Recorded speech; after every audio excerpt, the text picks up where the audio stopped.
La sabiduría no es un producto de la escolarización, sino de un intento a lo largo de la vida de adquirirlo, dijo Albert Einstein. Muy buenas tardes a todos los presentes en esta sala de reuniones en donde el día de hoy pondremos sobre la mesa un tema de gran importancia, cuyo tema será perspectiva educativa en tiempos de COVID-19. Le damos a todos una cordial bienvenida. Damos inicio con unas palabras por parte de la profesora Kenia Salazar, quien nos imparte la materia de opinión pública 2 en este semestre. Sí, muy buenas tardes a todos. Gracias por acompañarnos en esta videoconferencia que ha sido sobre todo el deseo de los estudiantes de Opinión Pública 2 de hacer un semestral de este tipo, más allá de simplemente impartir un conocimiento académico, buscar todos esos actores y todas esas personas pues que de cierto modo tienen algún tipo de peso social y también en la opinión pública para poder hablar de las perspectivas de la educación justamente en estos tiempos del COVID-19. Quiero agradecerles especialmente a ellos porque son los estudiantes los que finalmente van a hacer cambios importantes en esta materia y los que también tienen que aprovechar el conocimiento y las nuevas formas de aprendizaje que pueden ser a través de estas videoconferencias, a través de espacios en la web que nos permiten hacer cambios sociales y que nos permiten generar conocimiento y tener un impacto social. Entonces, agradezco a todos ellos por eso. Sé que han hecho un gran esfuerzo el grupo de prevento, evento, post-evento para poder llevar este conversatorio a cabo y también agradezco pues a los que están acompañándonos hoy, al profesor Miguel Ángel Cañizales y también a Jorge Iglesias Blois por su participación. Tenemos también una invitada que debe estar próxima a llegar, pero a todos los que están aquí les agradecemos y agradecemos pues ese compromiso, ¿no? De las transmisiones que también tenemos pues estudiantes muy duchos en la materia de tecnología que están trabajando en pro de hacer cosas interesantes. A Carlos también por ser el presentador de esta jornada especial y bueno, en fin, a todos los estudiantes de opinión pública, el apoyo de la Facultad de Comunicación Social porque tengamos el espacio de estar en este tipo de conversatorios. Sin más, yo les dejo con Carlos y pues me quedo aquí para escuchar cada una de sus aportaciones. Muchas gracias. Muchas gracias, profesora.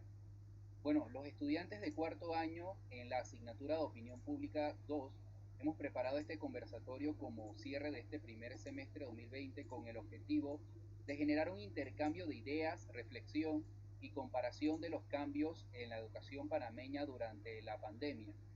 Además de ser un derecho, la educación ocupa un lugar destacado en la Agenda de Desarrollo Mundial, en los Objetivos de Desarrollo Sostenible de las Naciones Unidas. En el mundo, 57 millones de niños siguen sin asistir a la escuela y a nivel mundial, la educación es una de las dos prioridades de desarrollo más importantes en todas las regiones. Millones de jóvenes estudiantes de países de ingreso bajo y mediano enfrentan la posibilidad de perder oportunidades y percibir sueldos más bajos en el futuro debido a que algunos lugares de formación no les brindan las herramientas necesarias para prosperar en la vida. En Panamá nos encontramos ante una gran y posible brecha que ha quedado como manifiesto con esta pandemia que azota a todo el mundo y en nuestro país, especialmente en cuanto a materia educativa, en todos los niveles, lo que ha llevado al inicio de un gran reto como lo es la modalidad virtual. Por tanto, para este evento hemos invitado a expertos en la materia que mediante sus conocimientos y experiencias nos hablarán sobre el tema educativo. Por tanto, les presento a nuestros expositores, comenzando con el doctor Miguel Ángel Cañizales Mendoza, el cual es psicólogo y profesor de segunda enseñanza con especialidad en psicología, posgrado en métodos alternos de resolución de conflictos y pedagogía, maestría en psicología social, psicología laboral, educación con énfasis en educación superior, estudios de doctorado en administración pública, psicología clínica y antropología social y cultural, un doctorado en psicología social y un postdoctorado en psicología clínica y social con subespecialidad en psicología de la salud. Ha ocupado posiciones como embajador en España, ministro de Educación y viceministro. rector de la Universidad Latinoamericana de Ciencia y Tecnología, la ULACI, presidente del Consejo de Rectores, director de Control de Calidad del Grupo SICON, miembro distinguido del Grupo de Trabajo Académico de la Secretaría de Educación Pública en México, miembro del Comité Ejecutivo del Centro Internacional para las Migraciones y la Salud, con sede en Ginebra, Suiza. Actualmente es catedrático y director de investigación y posgrado de la Facultad de Psicología en la Universidad de Panamá, miembro de la Academia Panameña de Psicología. También contamos con la presencia del licenciado Jorge Isaac Iglesias Bloiser, joven panameño graduado del Colegio Javier, se encuentra finalizando estudios de licenciatura en Derechos y Ciencias Políticas en la Universidad Santa María la Antigua, representó a la delegación de Panamá en el Harvard World Moon 2018, es parte del Departamento de Proyectos de la Organización de Estados Iberoamericanos para la Educación, la Ciencia y la Cultura, presidente de la Fundación Educación en Progreso, FEDUPRO, miembro de Jóvenes Unidos por la Educación, coordinador de Administración y Logística de la Asociación Panameña de Debate, becario de la red The Resolution Project, fue nominado a los premios Panamá en Positivo como Juventud en Positivo 2019, y es analista semanal en el programa de televisión Radiografía transmitido como Eco TV y RPC Radio. Faltaría la profesora Damaris Gisela Herrera Palma, que si no más me equivoco en este momento está teniendo algunos inconvenientes para poder acceder, pero estaríamos comenzando, por respeto a los ya presentes, con lo que sería la conferencia. Vamos a estar realizando algunas preguntas, las cuales son algunas interrogantes en general que tenemos en cuanto a la educación. La primera que quisiéramos realizarle, la cual van a responder ambos invitados, comenzando con el profesor Miguel Ángel Cañizales Mendoza, sería: ¿cuál creen que será el futuro de la educación en Panamá? Le damos la palabra, profesor Miguel. Sí, muchas gracias y muy agradecido por esta invitación a participar en este evento tan importante, y los felicito tanto a la profesora Kenia como a ustedes. Mire, el futuro de la educación en Panamá, tenemos un futuro incierto en este momento. Sin embargo, creo que vamos a lograr los objetivos que se plantean. Porque el futuro de la educación, el futuro se construye con base al presente. Y hemos perdido algunas clases durante estas últimas décadas. Y cada clase perdida nunca es recuperada. Y en estos momentos el hecho de no dar clases ha obstaculizado un poco el proceso de enseñanza-aprendizaje, pero tenemos un gran reto y un gran desafío, que hay que aplaudir a la educación superior de este país y a la educación básica media, porque los docentes y los estudiantes han aceptado ese reto, aunque en su totalidad no todos han podido participar debido a situaciones de índoles económica y el nivel de desigualdad que existe en nuestro país y por la brecha digital. Pero yo siento que tenemos un buen futuro porque podemos lograr los objetivos. Esto cambia todo el sistema, nuestra forma de pensar, nuestra cultura y nuestra forma de percibir la realidad. Nosotros vamos a tener que ponernos al tono y acelerar nuestro proceso de enseñanza-aprendizaje, porque ahora mismo todas las universidades del mundo y todas las grandes empresas han abierto las líneas online para el aprendizaje y los cursos gratuitos. Vamos a tener que hacer autoinstrucción para poder ponderar y poder lograr el aprendizaje que hemos perdido por algún tiempo. Pero yo le veo un buen futuro a la educación en nuestro país y en el mundo. Ok, muchas gracias, profesor. Quisiéramos proseguir con el licenciado Jorge Iglesias Bloiser, saber su opinión con respecto a la pregunta. Si quiere, con gusto se la repito. ¿Cuál creen que será el futuro de la educación en Panamá? Primero, muy buenas noches. Agradecer a la profesora Kenia y a los estudiantes por esta iniciativa y por la invitación. Me honra estar en este panel con el doctor Miguel Ángel Cañizales y la profesora Damaris Herrera, que tienen mucho conocimiento. Yo le decía, no me considero experto en educación, pero sí creo que uno hace camino al andar y me he por los últimos años preparado para tal vez dar una opinión sensata. Y de mi punto de vista, yo pienso que la pandemia nos ha obligado, y bien lo comentábamos antes de iniciar la conferencia, a hacer muchas cosas que teníamos décadas de retraso tal vez en estas acciones. Hoy día tenemos una plataforma que se ha estado fortaleciendo. El Ministerio de Educación, con unas semanas de haber iniciado la suspensión de clases, logró tener el apoyo de varias organizaciones sin fines de lucro y organismos internacionales para apoyar en contenido educativo. Por otro lado, definitivamente ha tocado y se le ha obligado al Ministerio de Educación a revisar con data cuáles son la cantidad de estudiantes en Panamá que ahora mismo tienen acceso al internet, a una plataforma, que no pueden acceder a través de una tablet, que no pueden hacer uso de la teleeducación, y pone también pone en perspectiva, ¿no?, todo lo que está aconteciendo también a nivel de la región, y nos ha permitido también visualizar cuán adelantado van otros países con sus plataformas educativas como Uruguay. Yo soy de la opinión que jamás podremos quedarnos en una educación a distancia. El aprendizaje de los estudiantes va más allá de lo académico en un salón. La escuela te da muchos conocimientos que será necesario mantenernos, digámoslo así, pues con esta educación presencial. Pero definitivamente la pandemia nos ha obligado a verla ahora con una nueva visión, y espero, y es mi anhelo, de que todas estas herramientas que hoy se están utilizando permanezcan, para que sea un apoyo para el docente y vayamos caminando hacia esa calidad educativa que tanto buscamos. Ok, perfecto. Muchas gracias por tus palabras. Me gustaría tomar solamente un breve espacio para darle la bienvenida a la profesora Damaris y presentarla como tal se lo merece, ya que había tenido algunos inconvenientes para poder ingresar. Estamos hablando de la licenciada Damaris Gisela Herrera Palma, magíster, disculpe.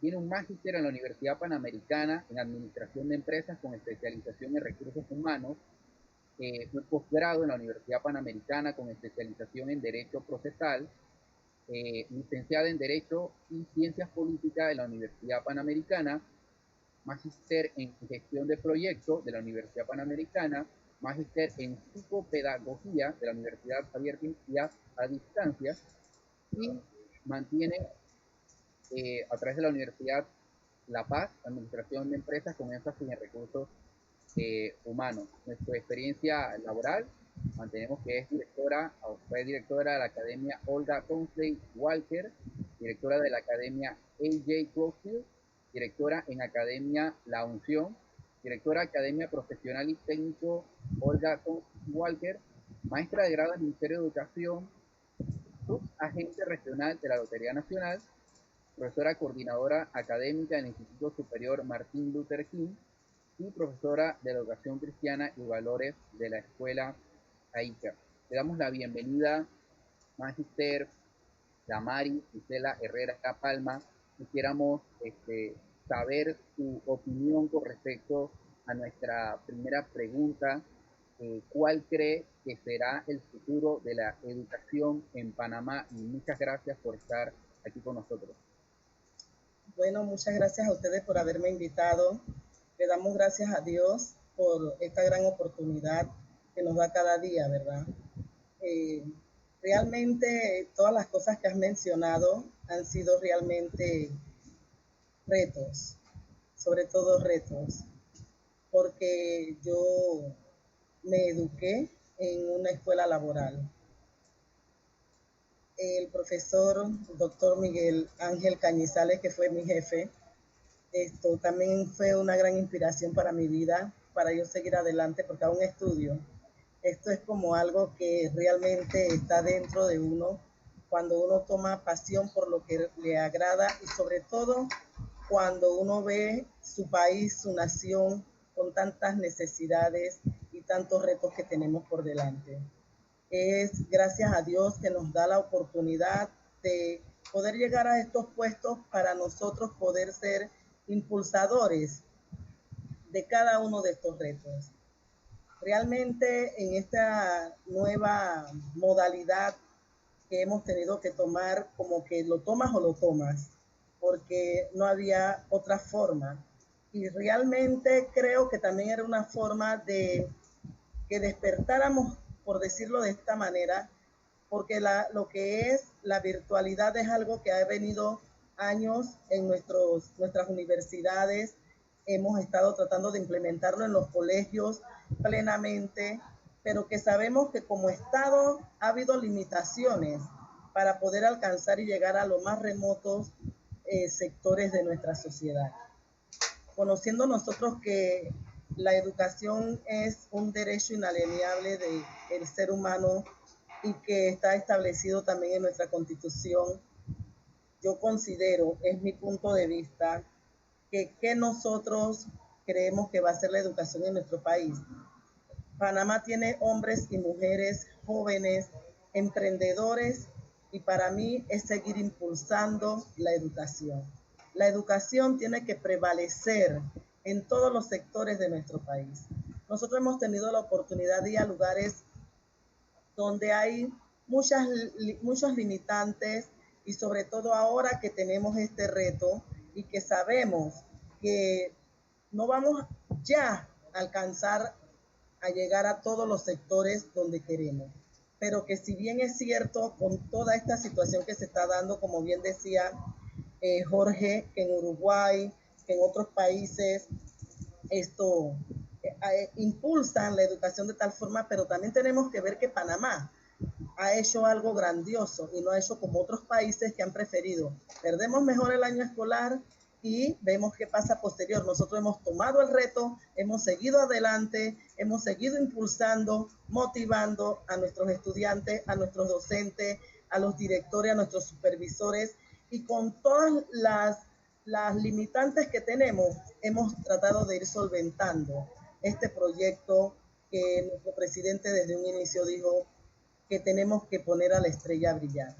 Y la educación, así como nosotros tenemos presente la salud, que es por encima de todo lo que el ser humano necesita, tampoco podemos dejar de fallecer la educación. Yo siento, Carlos, que en nuestro país hay muchos jóvenes como ustedes, emprendedores, y que cada día muchos estudiantes, muchos jóvenes de muchas universidades están cada día, por decirlo así, comprometiéndose con este tema de la educación. Y si lo vemos, esta ha sido una bonita oportunidad, porque el COVID nos ha hecho llorar, nos ha hecho sentir hemos tenido muchos sentimientos encontrados, pero sin embargo hemos estado presentes para ir mejorando, para ir corrigiendo, para ir avanzando y llevando adelante esto de la educación. Creo que es una buena oportunidad en este tiempo, créanlo.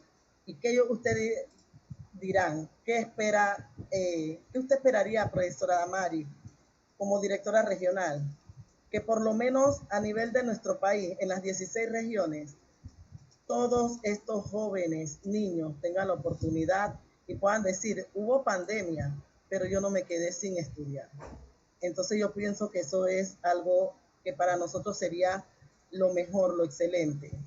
Y quiero que le diga una cosa que es irónico. Yo nunca quise ser educadora, yo siempre quise ser abogada. Ahora soy más docente, más educadora que abogada. Así que lo de abogado solamente fue un reto. Bueno, las vueltas de la vida, como diría un dicho. Damos las gracias por sus palabras. En este caso, avanzaríamos con la siguiente pregunta para poder ir abarcando lo que sigue de la exposición. Comenzando nuevamente en el mismo orden con el profesor Miguel Cañizales, la pregunta es general para todos. ¿Qué medidas podrían beneficiar actualmente a la educación en Panamá? Sí, las medidas que podrían mejorar nuestro sistema educativo en un momento como el que estamos viviendo, que es un problema de la humanidad a nivel mundial, es que tenemos que intentar y hacer el gran esfuerzo de lograr la accesibilidad del Internet, de la gratuidad para todos nuestros estudiantes y docentes de este país.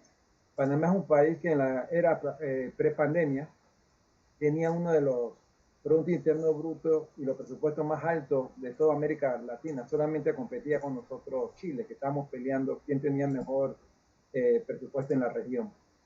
Y este año tuvimos un presupuesto de 24.088 millones de dólares. Entonces nosotros tenemos que hacerle justicia a nuestro sistema educativo. Quiere decir, tenemos que pagar el 6% del Producto Interno Bruto, que la ley lo exige, y ha sido algo que por muchos años no lo ha hecho ningún gobierno. Todos los gobiernos van alrededor del 3.5 al 4%. Nunca logramos el 6%, y eso de la década de los 90. El otro gran reto es que yo acabo de hacer una serie de investigaciones a nivel de educación superior y el 42% de nuestros estudiantes no tienen acceso a tecnología ni a medios electrónicos. Es decir, solamente un 3% tiene tablet, solamente un 9% tiene computadora de mesa, solamente un 29% tiene laptop. Eso sitúa a una debilidad muy grande a nuestros estudiantes. Solamente 38% puede tener acceso a todo el sistema y a las aplicaciones tecnológicas, pero sin embargo un 59% sí tiene teléfonos celulares, por lo tanto eso cambia el paradigma tradicional y el paradigma ahora debe ser que las plataformas tecnológicas que se desarrollen deben ser dirigidas a estos sistemas smartphone inteligentes, como lo están haciendo muchos países. Por ejemplo, en el caso de la media y en la premedia, los estudiantes tienen que dar laboratorios y no lo pueden dar. Por todos sabemos los motivos. Nuestra educación está cerrada. Yo veo una hoja de ruta hacia dónde queremos ir en el tema de la educación de la ministra de Educación de Panamá. Sin embargo, el punto que yo estoy viendo es que tenemos la debilidad de que nuestros estudiantes, aquí se mencionó Uruguay, Uruguay es uno de los países más conectados. Uruguay empezó con nosotros en la década del 2006 a regalar las computadoras que empezamos nosotros en la gestión, que yo tuve la gran oportunidad. Pero aquí suspendimos una serie de cosas y Uruguay sigue, hoy día es un modelo y es el único país que empezó hace una semana sus clases, a diferencia de otros países, pero sin embargo ellos tienen conectividad y tienen el internet. Por ejemplo, Colombia tiene proyectos y programas con las mismas empresas operadoras que tenemos en Panamá, donde han dado gratuidad a la base de datos y le han dado internet gratuito a sus estudiantes. Lo ha hecho Argentina, lo ha hecho Chile. Chile se conecta desde Panamá con la fibra óptica. Nosotros tenemos 7 cables de fibra óptica. Y Panamá, uno de los negocios más grandes de Panamá es el hub de las Américas de la fibra óptica, donde nosotros vendemos ese servicio inclusive a Estados Unidos. ¿Cómo es posible que Panamá y la educación no se esté beneficiando de nuestros estudiantes? Con decirle que el 38% al 40% de nuestros estudiantes dijeron en el estudio que tienen problemas económicos muy graves. Y además que nosotros los docentes, como nos agarró imprevisto, hemos tenido que aprender durante el proceso de enseñanza también. No solo los estudiantes han aprendido, nosotros hemos aprendido y hemos cometido errores, pero somos unos héroes. Todos los docentes de este país, tanto en la escuela secundaria como en la educación superior, le han abierto la puerta a todos los estudiantes del país. Y eso no lo hace cualquiera, porque abrir la intimidad de su casa es lo más sagrado que uno tiene. Hemos buscado un espacio especial para poder atender a nuestros estudiantes. Hemos invertido en tecnología, hemos aumentado la memoria, pero hay problemas. Hay padres y madres de familia que en su casa tienen un computador muy viejo en que tienen que hacer teletrabajo y al mismo tiempo está peleando su hija para la escuela media o secundaria y por otro lado está su hijo que necesita entrar porque si no el profesor le va a poner tardanza cuando en el sistema de educación a distancia no existe tardanza. Hemos trasladado el problema de la educación presencial a la educación virtual, que son dos conceptos totalmente diferentes. Uno sube los contenidos y de acuerdo al tiempo del estudiante uno establece la fecha, pero no tiene que estar las 2 horas, como yo doy una clase presencial, las 2 horas en una clase semipresencial. Yo creo que el mundo va hacia la semipresencialidad. Esto vino para no irse, pero vamos a hacer algún día totalmente con la educación virtual. Pero los modelos educativos en este momento predominan y establecen que el mejor sistema es el semipresencial. Porque este es un proceso organizado, planificado y sistemático que vamos a lograr. Pero si no logramos liberar el Internet, vamos a tener un problema tan grave y se lo explico. No hay capacidad instalada en el Ministerio de Educación para atender la cantidad de estudiantes que vienen de las escuelas públicas, privadas. Y no existen capacidad instalada en la educación superior para la cantidad de estudiantes que vienen de la universidad particulares y privadas. Por lo tanto, la recomendación, y además quiero decirle que yo envié una carta al presidente de la República, un grupo de profesores de la universidad, solicitando que se lograra alternativa, porque las mismas empresas y los mismos operadores que lo han hecho en Paraguay, Chile, Argentina, Uruguay, Colombia, funcionan en Panamá. ¿Y por qué no lo hemos hecho en Panamá? Entonces hay que solicitarle que nos abran el espacio o nos busquen alternativas para nuestros estudiantes. Y sí se puede hacer. Yo tengo toda la documentación cómo se está haciendo en otros países. Wow, muchísimas gracias, de verdad que es una gran realidad. Me gusta, muy importante ese argumento de que las clases no pueden ser iguales. Actualmente o hace poco el gobierno habilitó unas opciones a través de lo que es la aplicación Coursera para poder realizar una serie de cursos, de los cuales yo estoy participando en algunos, para poder recibir las certificaciones de manera gratuita a través del gobierno nacional. y me parece excelente como el método, ya que es muy cómodo para poder utilizarlo tanto en la aplicación del celular como para poder utilizarlo a través de la computadora. Claro, entendemos que es una opción privada y que mantiene quizás una inversión de dinero muchísima mayor, pero es posible y tiene un mayor orden al momento de poder visualizarlo, pero muy importante el punto de que no se puede ver desde la misma manera que una clase semipresencial o una clase virtual no se puede ver de la misma forma o manejarse de la misma manera que una clase presencial. Son distintas situaciones, circunstancias que se tienen que manejar diferente. Igual manera quisiéramos habilitarle la opción al licenciado Jorge que nos pueda permitir responder esta misma pregunta en base a su experiencia, a sus conocimientos, ¿qué medidas podrían beneficiar actualmente a la educación en Panamá? Definitivamente me quiero sumar primero a las palabras del doctor Cañizales. Hace falta que en nuestro país se formulen políticas públicas de Estado, no de gobierno. Si hubiéramos seguido las prácticas valiosas, porque todas las administraciones, así como sus fallas, han tenido prácticas valiosas que definitivamente, si se hubieran mantenido por gobierno que viene en turno, tuviéramos un sistema más avanzado el día de hoy. Lo que no podemos permitir es que la política se inmiscuye en el sistema educativo, porque al final lo afecta. Y al final el que afecta es al estudiante, no al docente, no al gobierno de turno, afecta al final es al estudiante. Y en educación los grandes cambios toman mucho tiempo en poder visualizarlos, poder ver los resultados. Entonces, en primer lugar, creo que lo más importante en este momento es poder formular las políticas públicas necesarias con visión de Estado, que acabada la administración del presidente Cortizo, se puedan hacer estas políticas públicas teniendo en cuenta que hay varias mesas de trabajo valiosas, hay varios los gremios que se han puesto a disposición, los estudiantes que se han estado organizando durante estos meses, los organismos internacionales, los expertos en la materia, como el doctor Canizales, la profesora Herrera, que han estado apoyándonos durante este momento tan difícil. Pero lo más importante, a mi parecer, aparte de formular estas políticas públicas, que se pueda asegurar de que todos los niños y niñas de Panamá puedan acceder a la educación. Hoy día la educación a distancia es un privilegio en nuestro país, somos el sexto país más desigual del mundo y hay una brecha muy importante que cerrar, porque si en este momento no lo hacemos, lo que vamos a hacer es así, agigantar esta brecha de desigualdad y vamos a seguir perpetuando la pobreza a muchos niños y niñas de nuestro país. Entonces, lograr la conectividad es un reto importante. Lo decía el doctor Canizales, hay muchas iniciativas en otros países que con las mismas telefónicas que están en nuestro país presentes y que lo han hecho otros países, han ofrecido pues esta opción gratuita para los estudiantes. Son estas alianzas las que se deben realizar también. Y aparte de ello, también el tema de dotar de equipo tecnológico en este momento a nuestros estudiantes para poder hacerle frente a un reto muy importante, porque en cada casa puede haber un celular, puede haber una computadora, pero si de primera familia panameña son 2, 3 hijos, hasta 4 en la casa, ¿no? Y muchas veces las clases coinciden, ¿cómo hacemos para que se conecten? Aparte, la madre o el padre de familia tiene que hacer teletrabajo. Son muchos los retos y que no podemos permitir, como le decía el doctor, es que estas dificultades que hemos encontrado en la educación presencial se traslade a la educación a distancia. Y yo por eso yo hice un video cuando inició las clases porque me dolió y me ofendió ver muchos estudiantes que estaban aprovechando estos espacios de clases online para hacer burla, para portarse mal, para hacer relajo con el docente. Y yo pienso que yo como joven, tal vez el más joven acá del grupo, hay que hacer un llamado a nuestros estudiantes que valoren estas oportunidades y que hoy día son un privilegio porque no todos los estudiantes pueden acceder a ello y porque lo hemos visto, estudiantes en la comarca en este momento, lo agradecidos que son con una radio para poder acceder a una clase, a su clase diaria.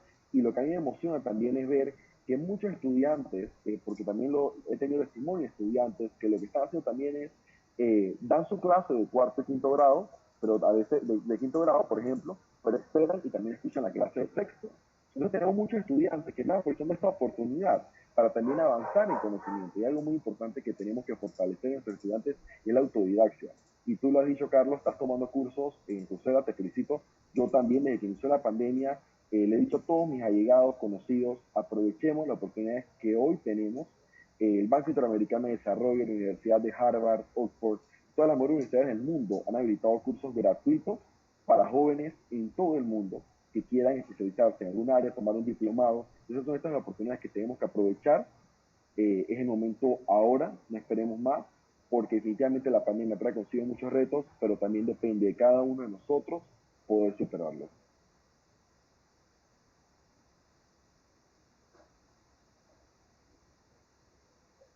Bueno, y la verdad es que la educación en nuestro país ha tenido diferentes cambios, ¿no? Y estamos recibiendo a través del canal de YouTube todas esas preguntas relacionadas con respecto a estos cambios. ¿Será que la pandemia fue la génesis de la educación virtual? ¿Será que estamos trabajando en beneficio de los estudiantes a través de esta educación virtual que se está haciendo? ¿O hacia dónde va la educación virtual? Como decía el profesor Cañizales, estamos optando o pensando posteriormente en educación semipresencial, que sería el futuro. Yo les dejo con Carlos, que iba a continuar con las preguntas dedicadas a este panel. Muchas gracias, profesora. Igual manera que quisiéramos brindarle un cordial saludo al el decano Leopoldo Bermúdez Buitrago, que está en el stream. Aprovechar para poder saludarlo y darle las gracias por su presencia. En este caso, bueno, le damos el espacio a la profesora Damaris para que nos pueda, en este caso, responder esta pregunta y darnos su opinión con respecto a la misma. ¿Qué medidas podrían beneficiar actualmente a la educación en Panamá en base a su experiencia, doctora Damaris? Bueno, como decía Jorge, me uno también al criterio del profesor Miguel. Realmente hablamos de los retos. Y cuando no estaba la pandemia, teníamos retos. Ahora los retos son mayores. Porque si bien es cierto, como decía el profesor Cañizales, apuntamos a lo que es la educación semipresencial. Y decía, la profesora preguntaba, ¿será la pandemia quien nos ha sido el puntal de que se haya iniciado la educación virtual? Ya nosotros sin pandemia oíamos de la educación virtual, pero se daba a un nivel superior, más que en lo que es media, educación media, o más de lo que es la educación, inclusive ni en la particular, porque en la particular tampoco no escuché jamás, porque no había un currículum de educación virtual, sino de educación presencial. Creemos que en este momento los cambios son importantes, y los cambios, considero yo, que en medio de del dolor que la pandemia nos haya traído, también nos ha traído algunos beneficios, porque nos ha traído retos que tenemos que cambiar dentro de la educación. Y como decía el profesor, y usted disculpe que lo agarre de ejemplo, profesor, porque usted es un ejemplo, nosotros sabemos que hacer los cambios, porque hemos de repente cometido errores de no continuar con lo que en un inicio se dio cuando se daban las capacitaciones, inclusive a los mismos docentes, a nosotros mismos, para que le perdiéramos el temor y el pánico a lo que era la computadora, cuando salió la novedad de la computadora, las lactos, y empezaron a capacitarnos como docentes, para que también los docentes pudiésemos capacitar a nuestros estudiantes. Y llegó el momento en que eso no se le dio continuidad, y llegó el momento de la necesidad, porque en este momento no solamente los estudiantes necesitan de conocer lo que es la virtualidad, sino también nosotros los docentes. Muchos han tenido que meterse, como bien dijo Carlos, en las capacitaciones, ver cómo se manejan las plataformas, pero también tenemos que estar claros, necesitamos una política de gobierno y de Estado que podamos extender esa, ¿cómo podría decirlo? Esa banda de lo que es el Internet, que lo que nos vayan a hacer del Internet sean cosas que realmente queden permanentes en nuestras comunidades. Sobre todo sabemos que tenemos la sexta frontera, que siempre habla nuestro presidente, que son nuestras comarcas, donde tenemos mayores limitaciones. En nuestras áreas rurales, nosotros la experiencia nos los dice, Nuestra región es una región donde hay muchas áreas rurales y también tenemos áreas comarcales, porque también tengo áreas de difícil acceso. Y tenemos dificultades para que los estudiantes y hasta los mismos docentes en un momento dado tengan la conectividad. Y que si bien es cierto, el celular es lo que ahora más se está utilizando en el tema del WhatsApp, de que se pueden mandar las tareas, grabarlas, etcétera. Entonces, ya la señora ministra ha estado entregando las tablets que se han estado estableciendo con ese sistema que es prácticamente como el celular, donde en las áreas nuestras de difícil acceso ellos vayan a tener mayor conectividad. Pero eso nosotros no descartamos que podamos también ser impulsadores de que nuestro presidente pueda ver de que nosotros podamos quedar en esta administración con algo establecido de Estado para que a futuro nuestros estudiantes puedan seguir gozando en todas estas áreas de esas herramientas. Entonces yo creo, porque sí es cierto y se lo puedo decir, en nuestras comunidades los jóvenes se acercan a las escuelas y mueven mueven la antena para un lado para que les dé a uno, después vienen los otros y la mueven para otro lado para que les dé. Y ya hemos hecho solicitudes para que esto sea ampliado, porque en medida que también la comunidad educativa es parte de esto, la comunidad educativa es un puntal muy importante porque ellos son los que viven, tienen la necesidad, están en las comunidades, están cerca de la escuela y saben dónde se puede hacer, dónde no se puede hacer, dónde sí existe. Y eso lo hemos estado haciendo. Antes que la pandemia llegara, en reuniones con la ministra, había ya un avance donde se iban a hacer algunos proyectos para llegar a estas comunidades donde no llegaba el internet. Y ahora con más razón, todavía eso se está trabajando, se está viendo, porque queremos hacerlo de lo mejor y que no sea que hoy lo hacemos y mañana nuevamente esté afectando y quedemos con una inversión que luego no va a ser mayormente favorecida a la comunidad. Así es que en ese sentido, créanlo que se está avanzando y estamos buscando la mejor forma de poder apoyar a nuestros estudiantes. El día de hoy tuve la oportunidad de ir hasta Penonomé a rescatar uno de los pollitos, a darle el apoyo a una docente, a traer estudiantes que se habían quedado con la pandemia de aquel lado y no podían tener la conectividad porque donde estaban en esa parte del interior no les llegaba. Y como bien decía el compañero, que a veces la televisión o el celular es uno y lo necesitan dos y está el otro y la llamada del papá. Entonces, todas esas tipos de situaciones y nosotros estamos precisamente para facilitar. Decían algo que me llamaba la atención, el tema del horario. Tenemos que desaprender. Los docentes llevábamos un patrón, había un patrón, pero tenemos ahora que comprender que todo cambió de repente y que ahora tenemos que desaprender y tenemos que saber, los horarios están establecidos. La televisión tiene un horario, la radio tiene un horario y el docente tiene que ajustarse a cómo va a apoyar a ese estudiante que está pasando a una nueva metodología para poder que ellos puedan lograr lo que queremos, tener esa enseñanza, aprendizaje, que sabemos que ahora no va a ser la excelencia, pero que si lo vamos haciendo con los lineamientos que ya tenemos, con las normativas que ya están establecidas, creo que podemos lograrlo. Porque este es un trabajo que tenemos que hacer no solamente hacia el padre de familia y hacia el estudiante, sino también al docente que está haciendo cambio, que algunos, ustedes saben, toda esta parte psicológica que hay que también trabajar en todos estos aspectos. Así que yo creo que vamos en buen camino, pero claro, vamos haciendo las correcciones. Vamos, entre más escuchamos a los jóvenes, entre más escuchamos a los estudiantes, entre más escuchamos a los padres de familia, mejor sabemos cuál es la ruta, profesor Cañizales, ¿verdad? Así es. No, muchísimas gracias, Magister Damaris, de verdad le damos las gracias por su opinión, muy acertada.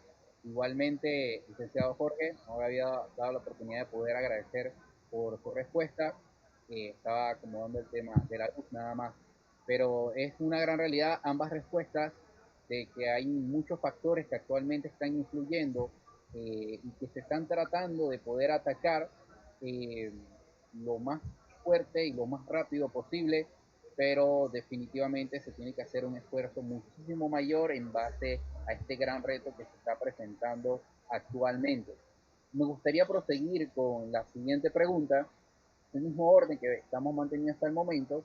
En este caso, esta pregunta sería: ¿qué materias nuevas creen que son necesarias en el formato de educación del país y por qué? En este caso puede ser una materia en cualquier sección de aprendizaje del estudiante, ya sea universitaria, ya sea escolar, ya sea preescolar, la que de repente se le pueda venir a la mente, y el por qué que creerían que esta materia, comenzando con lo que es el magíster Miguel Cañizales. Bien. Miren, en realidad lo que nosotros tenemos que hacer en la educación es pensar en el futuro. El 44% de lo que requiere el estudiante no se está enseñando ahora mismo ni siquiera en la universidad. Pero eso es normal, eso sucede cuando el avance tecnológico es tan rápido como el que estamos viviendo, y esta pandemia aceleró los cambios TIC y de la tecnología que se pudiese aplicar. Donde menos cambio ha habido en todas las áreas del mundo es en la educación. Si usted ve un estudiante y un profesor de hace 1000 años, lo va a ver igual, un grupo de personas sentadas y alguien dándole clases. Pero este sistema de educación virtual nos obliga a cambiar nuestro sistema didáctico y nuestra metodología.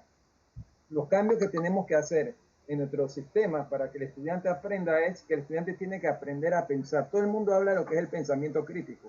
Y el pensamiento crítico es un concepto de los años 80.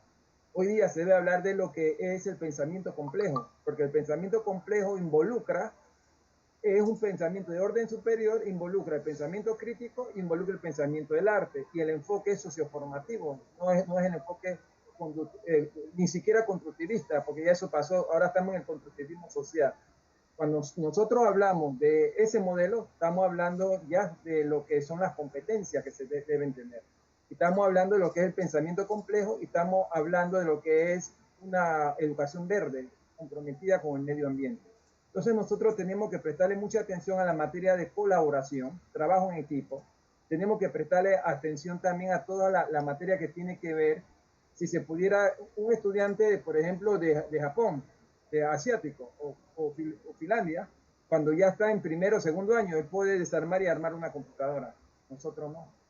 Por eso que la inteligencia artificial hoy en día se habla como algo normal en esos países. Ya en Japón están sacando leyes para los robots.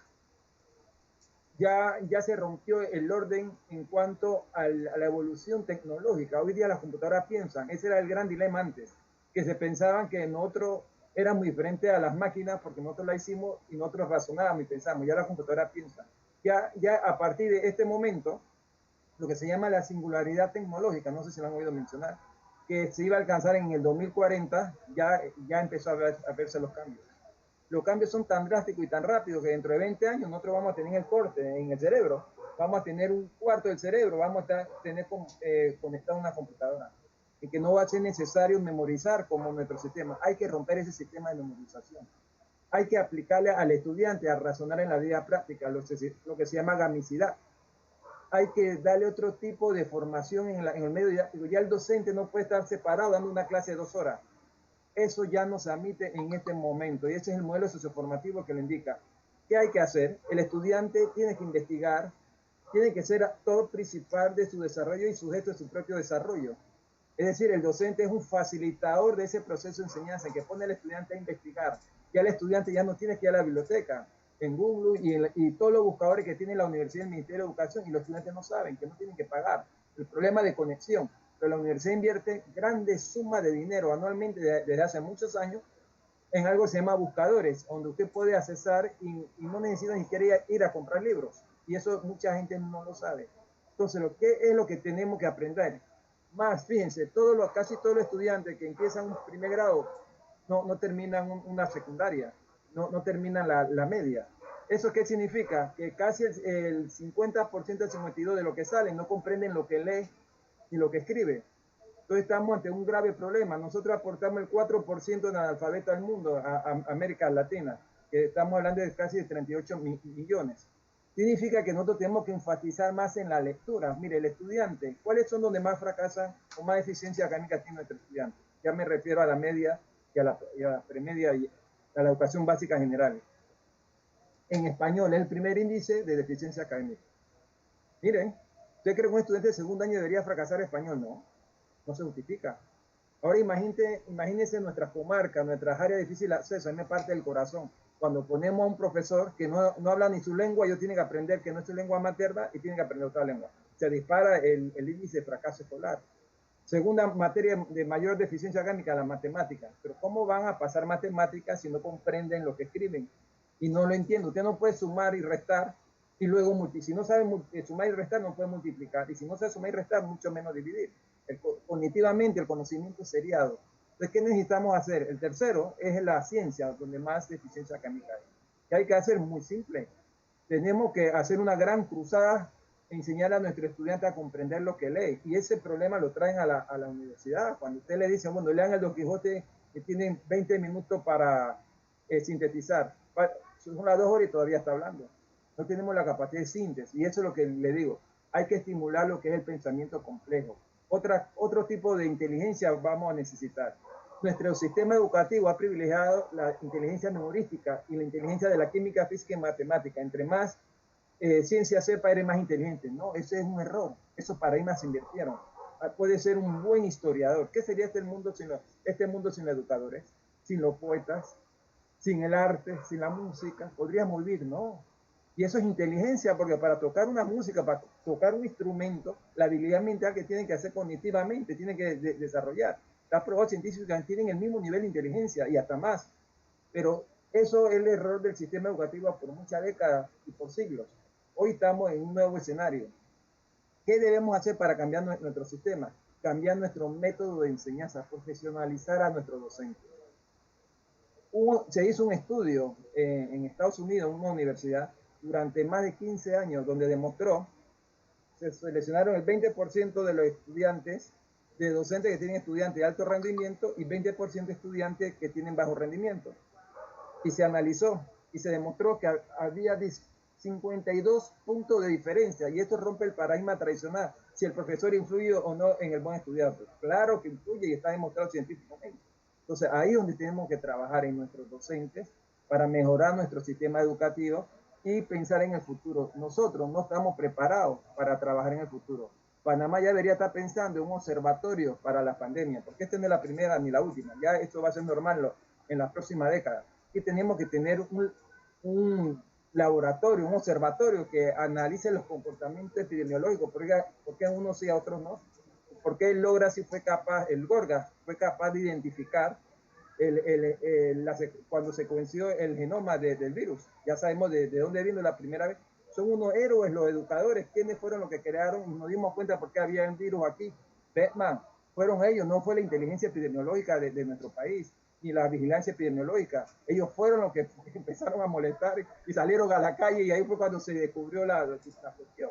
Entonces yo creo que hay muchas cosas que aprender, y los docentes son unos héroes, y tenemos que estimular más a nuestros estudiantes que participen activamente, como lo está haciendo Carlos, como lo está haciendo Jorge. Yo me siento muy honrado. La profesora Herrera es un modelo. Yo me acuerdo de usted muy bien cuando yo estaba en el ministerio. Es un modelo de superación. Eso es lo que tenemos que hacer. No hay tiempo para quejas. No hay tiempo para criticar al gobierno. Hay tiempo para unirnos todos en un solo proceso para lograr lo que queremos todos. Nutrir la nación de esta juventud y que ustedes sean lo visible en este nuevo ciclo, que empezó hace 20 años y que parece que empezó en estos 4 meses, porque todos debimos estar preparados para la clase virtual, porque eso se venía hablando hace mucho tiempo. Pareciera que el nuevo siglo, la década del 2000, empezó ahora en el 2020. Pareciera realmente. No, es una realidad. El tema del avance tecnológico, creo que se refiere mucho a este tema de Machine Learning, creo que se le denomina. Hace poco veía una conferencia y que explicaban acerca de cómo había una nueva herramienta que funcionaba, una nueva aplicación, un software, creo que se le denominaría, que permitía crear como opiniones periodísticas, pero basadas en las probabilidades. El tema en eso era que podía, como estaba basado en probabilidades, si de repente se refería a un negro, la siguiente palabra no tenía ningún tipo de concordancia. Y es allí donde viene la importancia de la capacidad del ser humano. O sea, nuestro cerebro es una algo impresionante e increíble si lo podemos saber desarrollar y explotar. Y los millones de dólares que se le han invertido a ese software no tienen la capacidad de un cerebro común y corriente de poder hacer la diferencia entre que luego de decir, por así decirlo, mujer, no debo decir prostituta, porque eso va a ser algo totalmente ofensivo en lo que voy a publicar. Entonces el ser humano tiene esas grandes capacidades de poder crear, de pensar, de evolucionar y tiene total concordancia con lo que usted dice, pero la tecnología nos da esas facilidades de poder hacerlo de una manera más avanzada, mucho más rápido y totalmente de acuerdo, señor Miguel, en todo lo que ha mencionado. Quisiera, bueno, abrirle lo que sería el compás al licenciado Jorge para que nos responda a lo que sería la misma pregunta. ¿Qué materias nuevas creen que son necesarias en el formato de la educación del país y por qué sería, licenciado Jorge? Gracias, Carlos. Yo primero quiero tomar las palabras que de hecho las anoté y las tenía guardadas porque cuando estaba tomando el curso con el Banco Interamericano de Desarrollo de qué funciona en educación, en políticas públicas, el señor licenciado Renato Operti, de la Oficina Internacional de la Educación de UNESCO, dice lo siguiente, abro comillas: el currículo educativo, en definitiva, es nuestra referencia para la construcción de las sociedades del futuro. Él agrega que el currículo debe ser una amiga amigable, una mano amiga del docente, su compañero de vida, que conecta el para qué y el qué de la educación con el cómo lo hace a través de un amplio repertorio de estrategias pedagógicas. Y yo sobre todo me quiero sumar a eso, y lo decía el doctor Canizales. Nuestro currículo debe reflejar la visión del futuro que tenemos del país. Y tú mencionabas el tema de qué materias deben incluirse, que deben estar hoy día deben ser parte de nuestro sistema. Definitivamente yo diría algunos temas que deben tocarse y que deben priorizarse en este momento en los estudiantes. Primero hacer énfasis en que para mí es muy importante que la historia se mantenga y se siga fortaleciendo. Un pueblo que no conoce su historia está condenado a cometer los mismos errores, así que creo que debemos siempre fortalecer la memoria histórica de nuestros estudiantes. Muchas veces, a mí porque me encantaba la materia, pero a veces en la escuela, hace unos años que estaba, todavía un 3 de noviembre, un 5 de noviembre, se preguntaban, quinto o cuarto año, y muchos estudiantes no sabían qué se celebraba, o por qué se celebraba, o la historia de nuestro país, o el tema de, ahorita mismo hay una polémica importante con el tema de la eliminación de la materia de relaciones de Panamá con Estados Unidos, por un tema de una demanda de inconstitucionalidad. Entonces, definitivamente, primero quisiera hacer énfasis en que es importante que sigamos profundizando en el tema de la historia de nuestro país para que los estudiantes puedan fortalecer esta memoria histórica, pero por otro lado tenemos que incluir materias como educación ambiental, educación sexual, educación financiera, el tema del emprendedurismo, y lo decía también el doctor Canizales, el tema de la robótica, que estamos viendo cómo países están avanzando a pasos gigantados, pero porque forma parte del sistema. Panamá está compitiendo internacionalmente con escuelas. Me enorgullece de saber que el Instituto Nacional, por ejemplo, ha ganado varias de estas competencias de robótica a nivel internacional, pero son pocas las escuelas que tienen el apoyo para poder hacerlo o que tienen el acompañamiento de formaciones STEAM y demás que han permitido que muchos centros educativos ya estén viendo el tema de robótica. Yo, por ejemplo, lo vi en la escuela, me gradué del Colegio Javier, pero entristece cuando ves que no todos tienen las mismas oportunidades y en la comarca, tal vez hablar de robótica todavía sigue siendo algo muy esperanzador y no se ve a corto plazo. Entonces, definitivamente concuerdo también que se debe cambiar el sistema de memoria. Tenemos que tener un sistema que forme a los estudiantes también como ciudadanos. Hay otros países de la región que inclusive al finalizar el ciclo secundario te toman un examen de ciudadanía. Y a mí me enorgullece trabajar por eso en un lugar como la OEI, porque he trabajado no solo en temas de formar a los estudiantes, en temas de ciudadanía, debate, democracia, buen gobierno, no como el tema no como el eslogan de campaña, sino porque hay un tema de ese término de buen gobierno, tiene todo un estudio de por medio que representa lo que deben esperar los ciudadanos y que nosotros debemos entender que nuestro rol va más allá de votar cada 5 años. Y por último, también el tema de las inteligencias múltiples. Tenemos que evaluar a nuestros estudiantes, dejar a un lado el sistema academicista, fortalecer la meritocracia de nuestros estudiantes, que las actividades extracurriculares no sea como este momento de recreo, que ir a la biblioteca no sea el castigo, son todas estas prácticas que se han mantenido por muchos años y que en definitiva afecta hoy día al nivel de aprendizaje de nuestros estudiantes. El estudiante es el pilar del sistema, pero también debemos entender que para que aseguremos un aprendizaje correcto, debemos también fortalecer a nuestro cuerpo docente y se les debe dar todo el apoyo para que ellos se capaciten. En el curso que estuve tomando, también indicaban la importancia que juega el rol del docente.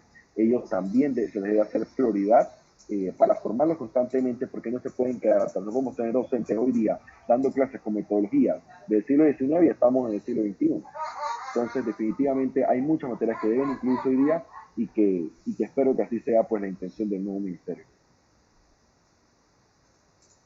Perfecto, muchísimas gracias, licenciado Jorge, de verdad que totalmente acertado. Estas materias como educación financiera, educación sexual, educación emocional, creo que hay mucha educación que brindar, mucho que poder añadir, mucho que poder transformar y cambiar, pero proseguimos con la opinión en este caso de la Magister Damaris. Quisiéramos saber también su opinión con respecto a esta pregunta: ¿qué materias nuevas cree que son necesarias en el formato de educación del país y por qué? Estoy de acuerdo con lo que decía Jorge y los que me antecedieron con el profesor Miguel, porque también es importante, por lo menos ese tema de la robótica es algo que me apasiona mucho y que nosotros en nuestra región iniciamos dándole impulso a esto. Lamentablemente se dio el primer mártir que tuvimos de esta pandemia, el profesor Norato. Era un hombre muy impulsador y impulsaba mucho en esa línea a sus estudiantes, dado que también ahí dan un bachiller en ciencia. Y luego hemos estado encima de todo esto porque sí, desde un inicio que empezamos a ver los déficits que teníamos con nuestros estudiantes, tanto en español, como lo decía el profesor Cañizales, y español, matemática y ciencias naturales. O sea que debemos de llevar a nuestros estudiantes un poco más a lo que es la investigación, ¿verdad? Y ver también la importancia de los idiomas. A veces nos quedamos, no, porque nada más inglés, español, inglés hasta cierto límite, cuando nosotros creemos que podemos, como bien decías, Carlos, dar más, porque nuestra mente, si no la ponemos a trabajar y a desarrollar, nuestros estudiantes se quedan. Ahora, considero yo que, y podemos decir, pero en muchas áreas las están impulsando, pero ¿por qué no impulsarlas desde el niño de preescolar? Yo conozco niños de preescolar ahora mismo que te manejan un celular y ven sus clases y que ellos desarrollan, que saben bajar juegos de armar rompecabezas y hacer cosas. Niños de 4 años que me impactan, me gozo de verlo y digo, si ese niño a esa edad puede desarrollar, ¿por qué esperar que vayamos a un nivel superior para ser un técnico en informática, un técnico en sistema, un técnico? O sea, considero yo, como decía el profesor, si ya comienzan desde ahora, como lo hacen en otros países, ¿verdad? Los chinos no es que tienen más capacidad que nosotros, lo que pasa es que ellos aprovechan todas esas capacidades desde que esos niños están pequeños. En vez de ellos practicar cosas que no les llevan a ningún beneficio, ponerlos a hacer lo que realmente va a ser el futuro. Entonces yo creo que, y estoy de acuerdo con estas nuevas materias que se impulsen y que se den desde el nivel de inicial, porque nuestros niños pueden. Inclusive conozco niños con problemas, con necesidades especiales, que desarrollan, wow, que uno se queda sorprendido. Entonces no podemos limitarlos. Creo yo que es más bien impulsar a que esto se dé, y como cuando las cosas son nuevas a veces asustan y los cambios asustan, pero sin embargo no debemos de quedarnos ahí, sino impulsarlo y poder llegar en ese momento. En algún momento nos llegará a tener la oportunidad de reunirnos todos en representación de la educación y dar nuestras opiniones para impulsar de que esto pueda quedar establecido, como dijimos en un inicio, como materia de Estado, como que no sea por un gobierno, sino que sea algo que va a beneficiar siempre a nuestra población, como está constituida nuestra Constitución Nacional. que sabemos que vamos a ir por esa dirección y que esa es una dirección de que se tiene que dar y se tiene que hacer porque nosotros podemos dar y hacer mucho más que eso. Creo y estoy de acuerdo con usted, profesor Cañizales, y contigo, Jorge, de que está a impulsar mucho la parte financiera. Nuestros estudiantes a veces le huyen a esta parte y si nosotros creemos que impulsamos más a esa parte financiera, que conozcamos de economía, de presupuesto, de planificación, creo que nosotros los recursos serían mucho mejor distribuidos, tanto en la parte familiar como en la parte gubernamental, en la parte privada. O sea, que se les alimente a ellos. A veces tú agarras a un estudiante y tú le dices, ¿qué tú vas a estudiar? Yo no sé. Nosotros tenemos estudiantes que me sentí bien satisfechas que fueron para la escuela, se me olvidó el nombre ahora mismo, la escuela de Ciudad del Saber. Academia para el Futuro. Academia para el Futuro. Tengo 2 estudiantes en mi región que me sentí tan satisfecha. Pero sin embargo hay que seguirlos orientando, porque ¿qué vas a estudiar cuando ya tienen una gran oportunidad? Entonces salen del colegio sin saber para dónde van. Entonces vemos, profesor Cañizales, que cuando llegan a la universidad, me metí en esta facultad, estudié esto, pero me salió, ahora me fui para la otra, y pasan toda una vida recorriendo las facultades sin tener un norte de qué quieren, porque yo pienso que desde acá, desde nuestras raíces de inicio, debemos de irle formando esto al estudiante, que vayan desarrollando y que la tecnología no sea algo como una opción, sino que sea algo que esté establecido como materia de grado, materia estable para poder ir superando todas estas cosas que hoy estamos viviendo y que quizás si lo hubiésemos hecho desde antes, tuviéramos mucho más avance. Ese es mi opinión. No, muchísimas gracias a la Magíster Damaris y a cada uno por sus excelentes respuestas en base a su experiencia y sus conocimientos, que son vastos. Queremos darle la gracia a cada uno de los participantes. Tenemos un total de 41 participantes de los que están o se han enriquecido con lo que ha sido esta exposición. Vamos a pasar solamente a una última etapa de algunas preguntas que algunos participantes han podido realizar directamente a cada uno de los expositores.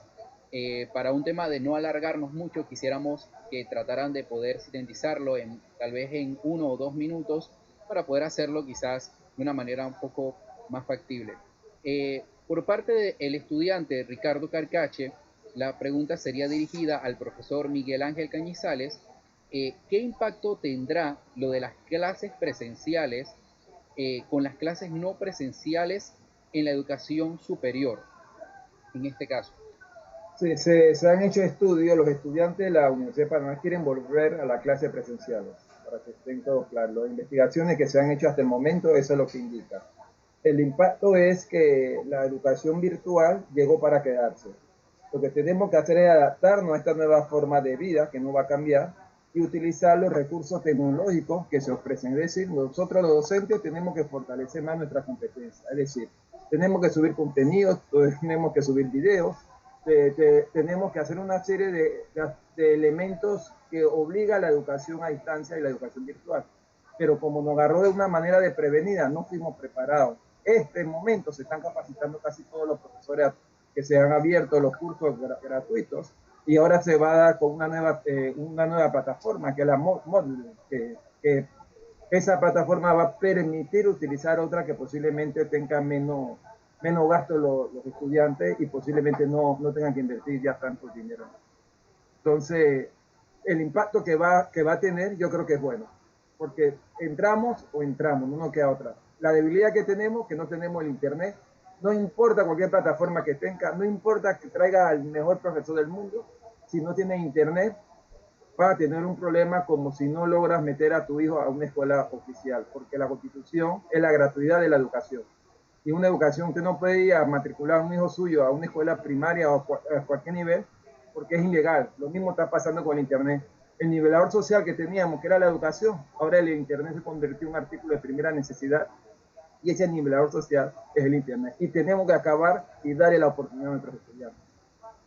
Excelente, muchísimas gracias, doctor Miguel. De verdad que excelente la respuesta y nos da mucho a qué pensar y a qué poder buscar en el futuro.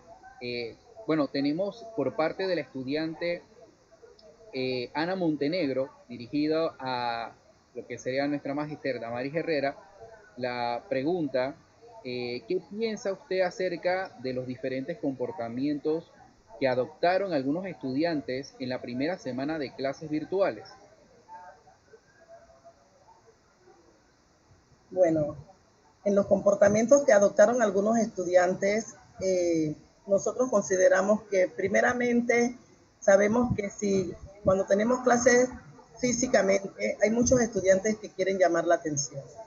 Ahora con más razón, con una nueva modalidad, recuerden que hay estudiantes y que cuando se dan este tipo de comportamientos, muchas veces son estudiantes que no están totalmente orientados, que a veces padres ausentes porque tienen que salir a trabajar y no tienen una guía, y porque en nuestra región se dio algunas de esas cosas, pero sin embargo pudimos manejarlo, pudimos conversar con los padres de familia y considero que era esa motivación, quiero hacerme sentir, estoy en una computadora, mira, me estás viendo, es como si me estuvieras viendo en la televisión, y viendo todo este tipo de situaciones y viendo la parte también psicológica de todo lo que se ha venido dando, consideramos que hubo de repente algunos desvíos, pero sin embargo todo ha ido volviendo a la normalidad.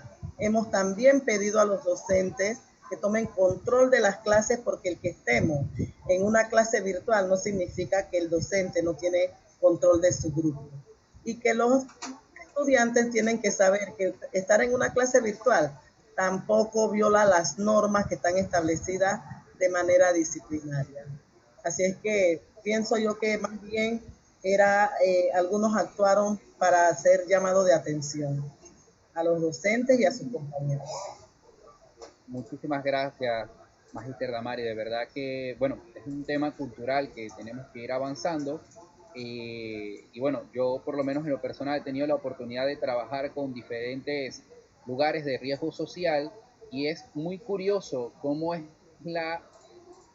hay como una, no sé cómo se le podría decir, creo que en este caso el doctor Miguel tendría unas mejores definiciones, pero siento que ahí hay diferentes culturas en diferentes lugares de riesgo social.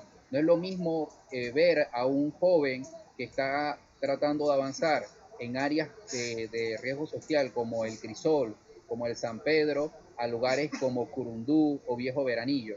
Se dan diferentes situaciones y aunque ambos puedan ser, estar en una situación de pobreza, en una situación de baja educación, quizás un tema de actitud, un tema de principios están establecidos de una manera muy diferente, como una subcultura, una cultura dentro de la pobreza que está arraigada. Hay que ver cuáles son los factores, pero sí son diferentes, son diferentes.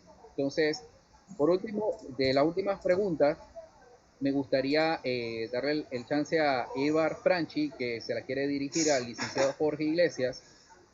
La pregunta es, ¿la pandemia ha dejado algún resultado positivo hacia la educación en este momento? Yo creo que sí, que definitivamente hay muchas prácticas que se han tenido que focalizar los esfuerzos para poder sacarlas adelante y que tal vez en otro momento las hubiéramos dejado para unos años. Y se ha avanzado mucho en eso, no solo en fortalecer una plataforma. Hay datos muy específicos como los más de 20.000 docentes que han sacado su correo electrónico después de no tener casi ni 200 docentes con correo, ya tenemos más de 20.000. La cantidad de miles de estudiantes que tienen correo electrónico, que teníamos cero antes de la pandemia. Entonces, son cosas como estas, el poder ir robusteciendo el sistema educativo virtual. Yo coincido de que definitivamente para allá vamos, no vamos para atrás, vamos más bien a fortalecer lo que tenemos hoy día, no solamente focalizando los esfuerzos en esta área, sino creo que también poniendo en perspectiva, yo pienso que muchas personas se han interesado mucho más ahora en el tema de la educación, porque la pandemia desnudó la brecha de desigualdad que hay. Muchas personas, y lo he leído porque me lo dicen, están preocupados ahora porque ven la realidad de un sistema educativo que no es igual, ni siquiera en el sector particular hay una igualdad de condiciones, ni una equidad en la educación. Aquí tenemos, dentro de un solo sistema, para mí tenemos varios sistemas, porque no es lo mismo la educación que recibe un estudiante, por ejemplo, en la Indala Galimani, que tiene un personal docente y un directivo tal vez que ha robustecido su escuela con otros recursos y ha buscado apoyos de empresas privadas, de sociedad civil, para fortalecer esa escuela, pero tenemos otras escuelas también del sector oficial que definitivamente ha hecho falta muchas veces tal vez este empoderamiento del directivo, del docente. Yo soy fiel creyente de la descentralización del sistema, también tenemos que caminar para allá, y creo que definitivamente acciones como la directora de Bocas del Toro, que consiguió por autogestión los radios para sus estudiantes, son acciones como estas que son positivas porque encaminan hacia allá y dan un ejemplo para todos los docentes y directivos que han tenido que ver esto no como una oportunidad de recreo ni descanso, y tampoco para los estudiantes. A mí me preocuparía que quieran mantenerse con la educación virtual porque tal vez apagan la cámara y el micrófono y se ponen a hacer otra cosa.